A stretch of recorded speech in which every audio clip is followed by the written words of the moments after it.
കൊല്ലം കേരളത്തിൻ്റെ തെക്കുഭാഗത്തുള്ള ഒരു തീരദേശ പുരാതന പട്ടണമാണ്.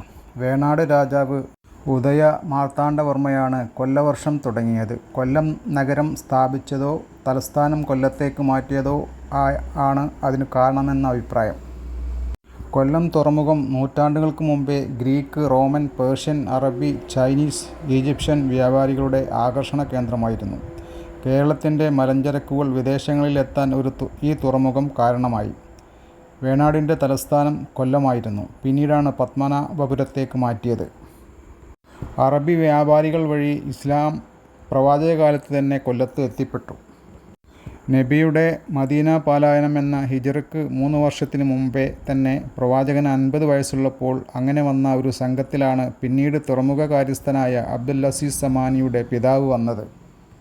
കേരളത്തിൽ നിന്ന് പ്രവാചകനെ കാണാൻ പോയ ചേരമാൻ പെരുമാൾ വിശ്വാസിയായ ശേഷം മടങ്ങവേ സലാലിൽ വെച്ച് അന്തരിച്ചു. മരണത്തിന് മുന്നേ മാലിക് ബിൻ ദിനാർ സംഘത്തെ കേരളത്തിൽ വന്ന് ഇസ്ലാം പ്രചരിപ്പിക്കാനും പള്ളികൾ സ്ഥാപിക്കാനുമുള്ള അനുമതിപത്രം നൽകി. അവർ യാത്ര പുറപ്പെടാൻ വൈകിയപ്പോൾ സ്വപ്നത്തിൽ പ്രവാചകൻ യാത്രയെപ്പറ്റി ഓർമ്മിപ്പിച്ചു. അങ്ങനെ 22 അംഗ സംഘം കേരളത്തിലേക്ക് ഹിജ്റ 21 വന്നു. കൊടുങ്ങല്ലൂരിൽ കപ്പലിറങ്ങി അവിടെ പള്ളി സ്ഥാപിച്ച ശേഷം മാലിക് ബിൻ ദിനാർ അവിടെ തങ്ങി. അവർ കൊണ്ടുവന്ന ഒരു ശിലാഫലകം അവിടെ സ്ഥാപിക്കുകയും ചെയ്തു. ഒപ്പം വന്ന മാലിക് ബിൻ ഹബീബ് സംഘം കൊല്ലത്തേക്ക് പോയി. റംസാൻ 27 സമുദ്രതീരത്ത് ഒരു പള്ളി പണിതു. ജോനകപ്പുറത്തെ ഈ പള്ളി പിന്നീട് കടലെടുത്തു. സ്ഥാപിച്ച ഫലകം വീണ്ടെടുത്തുവെന്നും അതിപ്പോൾ കണ്ണൂർ ശ്രീകണ്ഠപുരത്ത് പള്ളിയിൽ ഉണ്ടെന്നും അഹമ്മദ് കബീർ എന്ന ചരിത്രകാരൻ പറയുന്നു. ആദ്യകാല ഗ്രീക്കുകാരെ യവനർ എന്നാണ് പറഞ്ഞിരുന്നത്. അതിൻ്റെ മറ്റൊരു രൂപമാണ് ജോനകർ. എന്നാൽ പിൽക്കാലത്ത് ജോനകർ എന്നത് മുസ്ലിങ്ങളെ മാത്രം അറിയപ്പെട്ടു. ദ്രാവിഡ ഭാഷാശാസ്ത്രകാരനായ കാൾഡ്വെൽ എന്ന മിഷനറിയുടെ അഭിപ്രായമാണിത്. ആദ്യ പള്ളി കടലെടുത്ത ശേഷം കൂടുതൽ കരയിലേക്ക് മാറി മറ്റൊരു പള്ളി സ്ഥാപിച്ചു. അതാണ് ഇന്നത്തെ വലിയ പള്ളി. കാഴ്ചയിൽ അത്ര തന്നെ വലുപ്പമില്ലെങ്കിലും കൊല്ലത്ത് ആദ്യകാലത്തുണ്ടായിരുന്ന പള്ളികളെ അപേക്ഷിച്ച് വലുതായിരിക്കാം.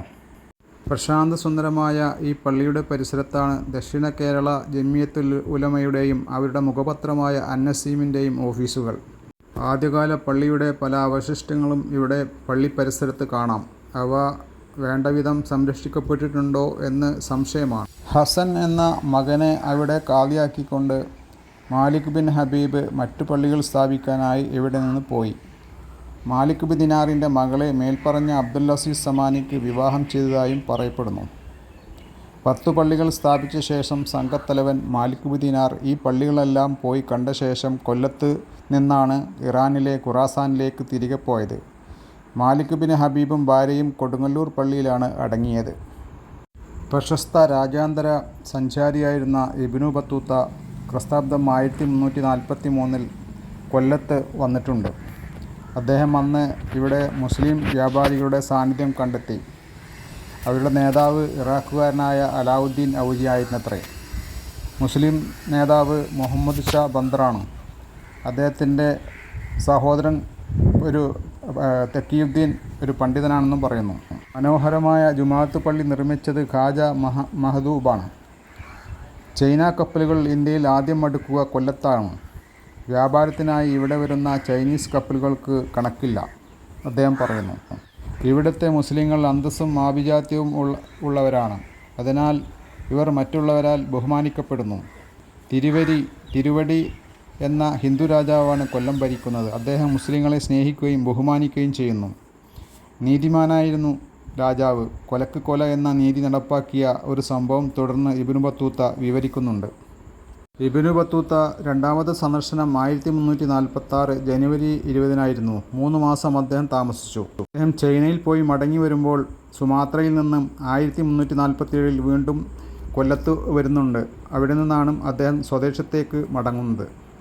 ഏകദേശം 450 വർഷങ്ങൾക്ക് മുമ്പേ ജോനകപ്പുറം പള്ളിയിൽ വന്ന അബ്ദുള്ള ബാഫക്കി എന്ന ഒരു തങ്ങൾ വംശജൻ്റെ കബറിടം അടുത്ത് കാണാം. അവിടെ ഉറൂസ് നടക്കാറുണ്ട്. അദ്ദേഹത്തിൽ നിന്നും പല അത്ഭുത കൃത്യങ്ങളും കണ്ടതായി പറയപ്പെടുന്നു.